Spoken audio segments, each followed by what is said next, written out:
Hello hi అందరికీ నమస్తే. ఈరోజు ప్రధాన వార్తలు. వీడియోను దయచేసి పూర్తిగా చూడండి. నచ్చినట్లయితే లైక్ చేయండి. ఇద్దరు మాజీ మంత్రులు బీజేపీలోకి. దాదాపు ఫస్ట్ రౌండ్ చర్చలు కంప్లీట్. కాంగ్రెస్లో దారులు మోసుకుపోవడంతో బీజేపీ వైపు ఇద్దరు కూడా గ్రేటర్ పరిధి బీఆర్ఎస్ నేతలే. ఏఎస్పీలు భుజంగరావు తిరుపతి అన్న సస్పెన్షన్, ఫోన్ ట్యాపింగ్ కేసు విషయంలో ఇద్దరిని విచారించిన స్పెషల్ టీం. ప్రభాకర్ రావు నుంచి మౌఖిక ఆదేశాలు వచ్చాయని వెల్లడించినట్లు దిశ కథనం. పవర్ కట్ ఉండొద్దు, గత ఏడాది కన్నా వినియోగం పెరిగింది.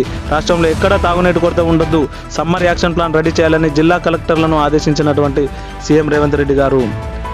పివికి భారతరత్న. మాజీ ప్రధాని పివి నరసింహారావుకు భారతరత్న ప్రకటించగా తన కుమారుడు స్వీకరించడం జరిగింది. నేడు ప్రజాక్షేత్రంలోకి కేసీఆర్. జనగామ, సూర్యాపేట, నల్గొండ జిల్లాలో పర్యటన. ఎండిపోయిన పంటలను పరిశీలించి రైతులతో మాట్లాడనున్న కేసీఆర్. మాతో టచ్లో 6 మంత్రులు ఉన్నారు. మొదటగా కుమారెడ్డి వెంకటరెడ్డి ఉన్నారని బీజేపీ నేత ఏలేటి మహేశ్వరరెడ్డి పేర్కొనగా, మహేశ్వరరెడ్డి మాతో కాంగ్రెస్లోకి వస్తున్నాడని కుమారెడ్డి కౌంటర్.